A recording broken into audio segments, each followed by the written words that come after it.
We are at the conclusion of guerrilla warfare. Yeah, guerrilla warfare. This is Flash issue 70. And this is probably not this particular book that you see here, but this was the first issue of Flash that I like, the first Flash comic that I ever owned. And I think I shared this story along the journey that we've gone through on this book. But where I grew up, small town. Back in the day, it would say, like, you know how when you go into a town, it'll say like population, or it'll say like city population or village population. We were village. So comic shops always came and went. And if memory serves correctly, because you know how it's a fickle thing, this place had like library style shelves, just this huge little shopping center, all with comic books. And it was just like a mecca for me. I found this and I only grabbed it when I was a kid because Green Lantern was on the cover. And I ate this issue up. And I never, up until we went over this, I'd never read Guerrilla Warfare all the way through because I didn't know how it read. You know, as a kid, it's hard to do that. But anyway, this is one of those ones where it's not a particular, like, you need to have this because it is the 1/1000th variant, or this is the first appearance. It's just a fun read. So as we've gone through, Hal is teaming up with Wally for the first time. And they're kind of rubbing each other the wrong way. But what happened is they're going after Gorilla Grodd and Hector Hammond. They all end up in Africa. And they're trying to find the two villains are trying to find this other piece of the meteor that gave them their respective powers. Well, in the battle, spoiler alert if you haven't read this, they get like their power, like the bad guys, their powers evolved. So like Hector Hammond is now a savage, and Gorilla Grodd has the big head with the floating chair. Wally gets the big head, and oh my god, that's hilarious. And then Hal becomes a savage. This came out in November 1992. Mark Waid story. Gerard Jones plot assistant, Greg LaRocque doing the pencils, Roy Richardson doing the inks, Terry Harkins letter, and Matt Hollingsworth doing the colors. Dedicated to John Broome. My name is The Flash. I am the fastest man alive most of the time. Right this second, however, I'm too weak to move. Green Lantern's about 3 seconds away from killing me. And I've got a headache you wouldn't believe. And that's just, like I said, this is a fun read. So it's just a fun little way to kind of kick off what's happening here. And I just love the way Hal's just like, me smashy Flash. And then it's fun because then it says, the first thing I have to do is remind myself that Hal's not responsible for his actions. He's not normally a caveman. Square, yes, but not Neanderthal. And so it talks about how they came all the way to, everything basically just what I gave you. And at least brings you up to speed. So I knew enough as a kid, and that's another thing that I appreciate, that in going through Wally's mind, like what's flashing through his head, we at least get 2 panels of just boom, boom, and the dialogue is quick. We found Grodd and Hammond too late. They had unearthed their prize, a meteor with super evolutionary properties. Next thing I knew, Hal got involved in a 3-way tug-of-war over the meteor. It seemed to be winning until an energy backlash caused it to explode. The resulting radiation transformed myself and Grodd into mental giants while reducing Hal and Hammond to Cro-Magnon status. And I love the choice of colors. So, the bright vibrance for the present, and then these sort of muted blues and red, like maroons and purples as memories. And it's just enough. One thing that I will say, I'm sorry I'm getting sidetracked, but Hammond here looks like, I don't know, something you'd see like in Super Mario Brother or Earthworm Jim, and it looks like you just going, but that's just me. Anyway, I digress. Now Grun's run off to rule the world. He's coordinating an army of gorillas. Me, I can't even coordinate my arms with my legs. The body's too frail to support my speed. Hal's my biggest concern, though. His ring contains immeasurable power, and he's still trying to figure out how to use it. And just, because this is another thing that always weirded me out, because think about this, this is 1992. This is way before Jeff Johns got a hold of the book. So Hal's trying to grab bananas. He can't. Frustrated in an attempt to grab some food. The ring's only weakness, it can't affect yellow objects. You'd think that would puzzle him, but no. Instead, he demonstrates problem-solving capabilities. Wonderful.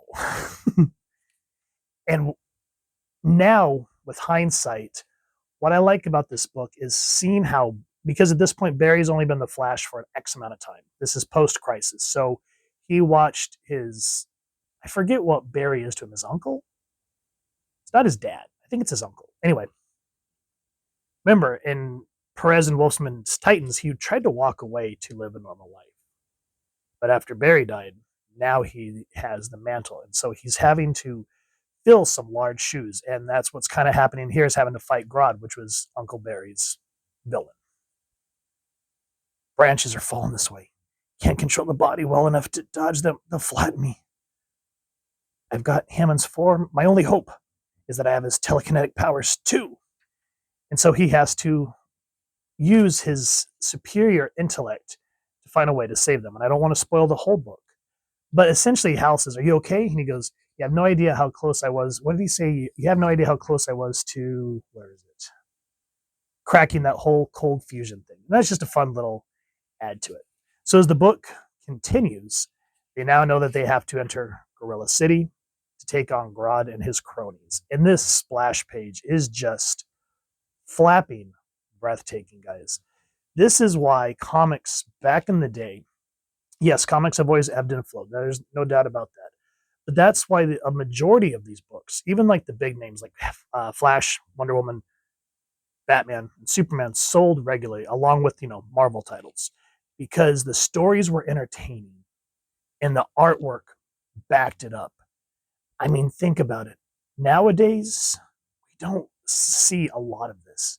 Or if we do, I mean, it looks nice, but you could tell that it's too digital. This, pencils, old school India ink, I think is what it's called, and lettering, the same, instead of just going into Photoshop and buying effects or Illustrator. All hand done. And that's why a lot of people from my generation strive to draw like this, because we wanted to work for the comic industry. We wanted to be as good as John Byrne. We wanted to be as good as Jim Lee or Andy Kubert. And this artist, what was his name again? Greg LaRocque. He's another one. I keep forgetting his name, but he was just up there too. And this is top tier work. Look at how he made sure all the gorillas have facial expressions all the way. I mean, even in the back, you may not be able to see their faces, but you still get the idea that they're a threat. And the composition is just gorgeous. No, this city is ruled by a good and just king. Where is he, Grodd? What have you done with Solovar? Even Solovar has bowed before the wisdom of Grodd, Flash. Rest assured, though, he is well cared for. Dance, little monkey, dance. These apes aren't a problem, right? Your ring will shield us from rifle fire, won't it? Normally, yes, but those rifles shoot yellow energy beams, remember? Oh, swell. Rex is sneaking around behind him. Rex is like the talking dog part of the, I don't remember the term here, but they're like, it's like animal action team or something to that degree. I can't remember what it's called. So he's helping Lantern and Flash. And at this point, Bebo, Detective Chimp, is part of this group. He says, Rex is sneaking around behind Grodd. Distract him. Keep him talking. So where's your partner? Where's Hammond? Hammond? That scheming, conniving human? Speak not of that evolutionary freak. For all Grodd cares, he can roam the jungles like a wild beast. No, stay away, help! And that's where Detective Chimp enters and smacks Hammond in the face. And the battle is absolutely phenomenal. I mean, it puts our heroes on the rope. They are stakes. But what I love right here is it says, be afraid, human, be very afraid. Who, me? You want to see fear, pal? You're talking to the wrong guy. Flash, right on it, Hal, heads up. It is just the irony of using bananas to clog the guns. That's just absolutely hilarious. And then again, battle of wits. In the way that they finally take down Grodd. And when they actually bring Solovar back into the mix, the villains are not restored, which would be kind of neat to see how they finally got out of this, because he said we're able to heal or change them back, and he goes, as of yet we haven't found no way to cure them nor to restore their intelligence. We will, however, endeavor to educate their childlike brains turn them into useful citizens rather than simply abandon them to the mercy of the jungle. And then Detective Chimp just enjoying the good life, saying he's going to take time off. We said, speak for yourself, Red. I've got 8 weeks of comp time built up, and I just know how to spend it. Peel me another great babe. And it's just fun. There's jokes, but it's not like quirky, like, oh my God, check it out, ViewTube. I've got 6 million subscribers chilling in Gorilla City. It's just funny human interaction after a major life-threatening battle. So that is guerrilla warfare wrapped up in a nice bow, guys. And it is one of those entertaining books. And I think I'm biased because, like I said, it was the first Flash comic I ever owned, and I really read it to death. And I got rid of it because I read it so much that I tore half the cover off. So when I had a chance to get all of the issues, I was like, yes, I'm definitely getting it, and wanted to share it with you all. So if you've enjoyed what you see, please first and foremost support your local comic shop or wherever you like to get your action figures and comics, and grab this series. It is definitely a fun read. And if you've enjoyed this review, really would appreciate taking a moment to like, share, and subscribe. Helps the channel more than you could possibly know.